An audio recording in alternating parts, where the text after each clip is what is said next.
A couple of weeks ago, I got an email from DJI saying, "Hey, Peter, we got a new product for the Ronin 4D. You want to give it a try?" I think I needed approximately 1.5 milliseconds before I decided to say, heck yeah.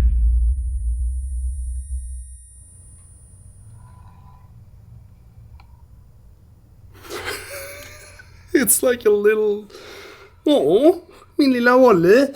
The Ronin 4D Flex. This is next level. How do you like it? It's cool.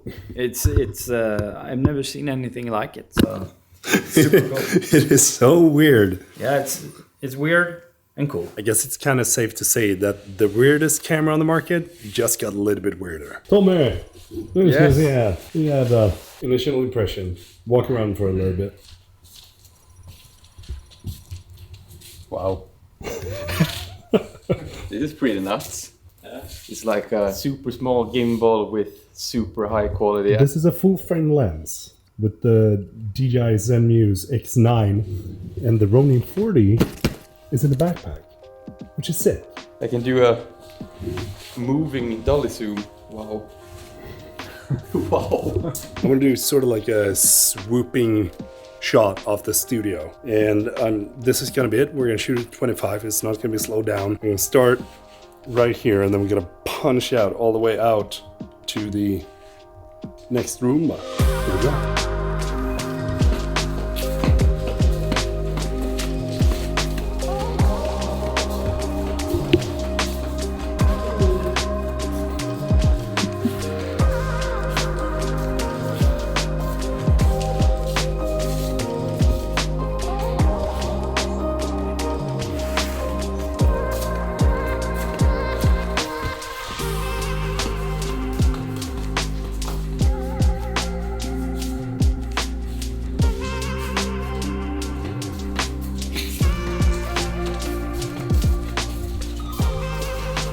After I've tested the 4D Flex here in the studio, I want to see what it was actually capable of and how it would work to shoot with the 4D Flex on an actual shoot. And as you probably have seen on some of my videos, I borrowed a truck from a company that's called AEC, which is the official importer to Europe of Ram and Dodge cars. And since I'm a huge fan of pickup trucks, I thought the TRX might be the perfect subject to shoot.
Take a look at this setup. Huh?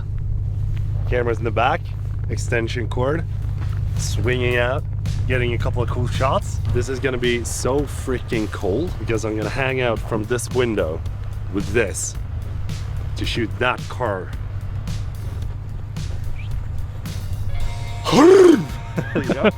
What is going to happen is that I'm gonna put this in the car and just use this setup. So I'm not actually risking the camera, I'm only risking the lens.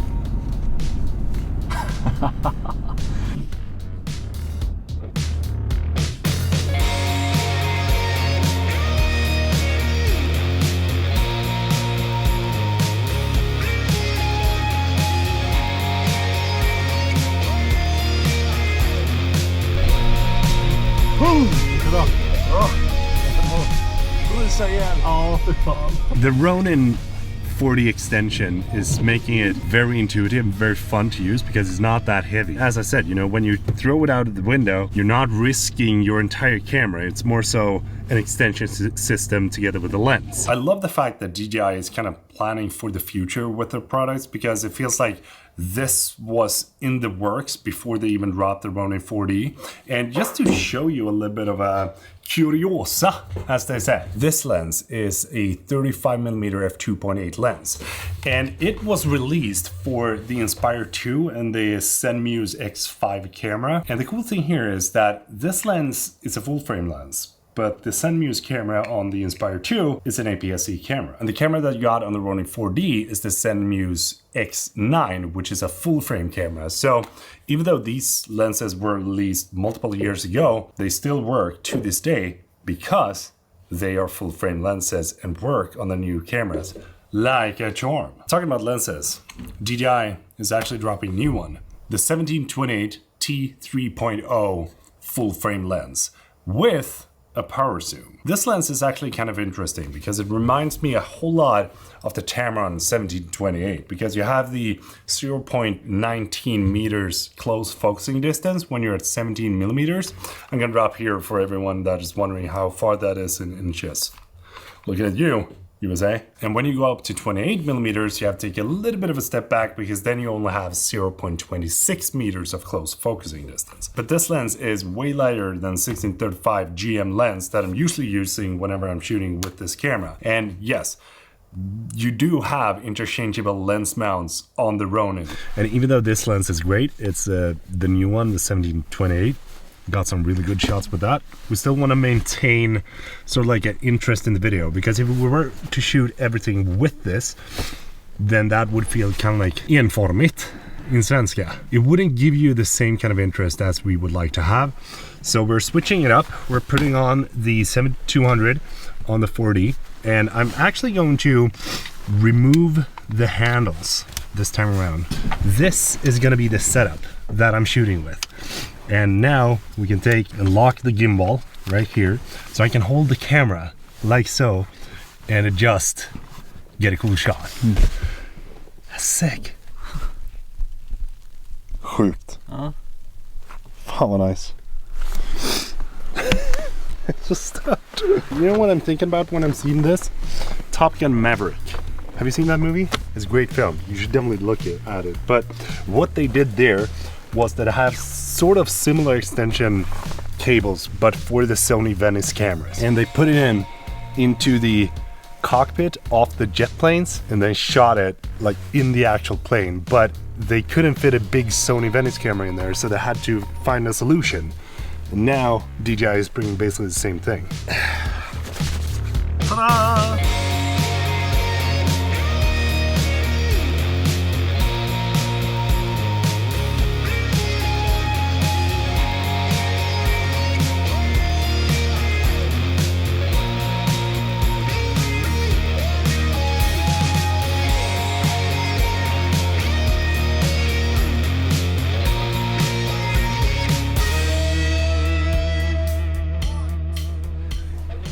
Oh, that's good. Yeah, I think I need to amputate my pinky.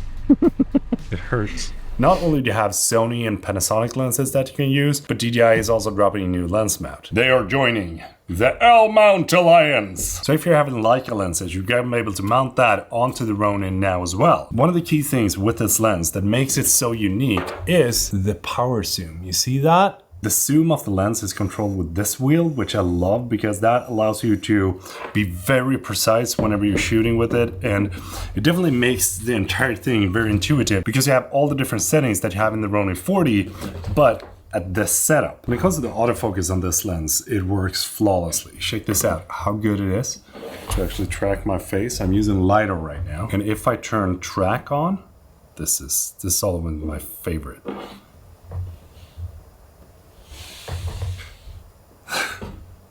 So incredibly good, huh? Wow. Hey, how you doing? I'm doing well. How about you? Take a look at this setup, huh? Isn't this kind of mind-blowing that it actually works? Power zoom. Being able to have the power zoom on this wheel means that you can reframe the shot whenever you want to, and when we were shooting with the car, that was a great thing to have, because then we could have the wide shot of the car at 17 millimeters and then punch in to 28 to give it a little bit of a different vibe and do the take multiple times. You know, just driving from Gothenburg up to this place where we're at right now cost us 4,000 Swedish crowns. That's $400 for one-way trip. But, you know, driving this car, pure joy.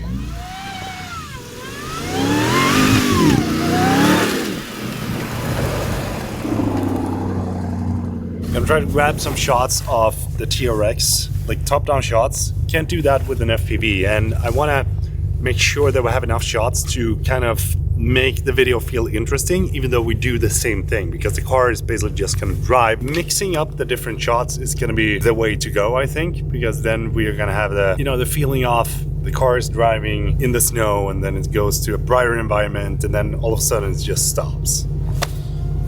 Sending up the board.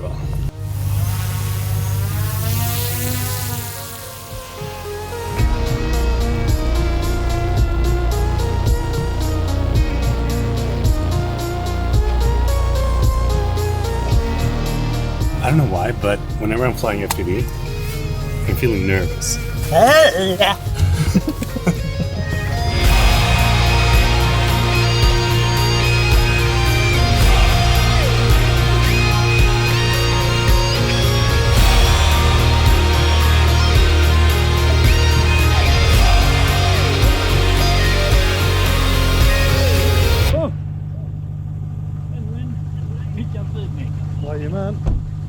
When you have the camera mounted to the Ronin 4D, it is incredibly simple to just dismount the actual unit. Just twist this and bam, whoop, there you go. Now you jump to this part, smack it on there, like so, turn it back, tighten it. Then we have the extension cord. Take this,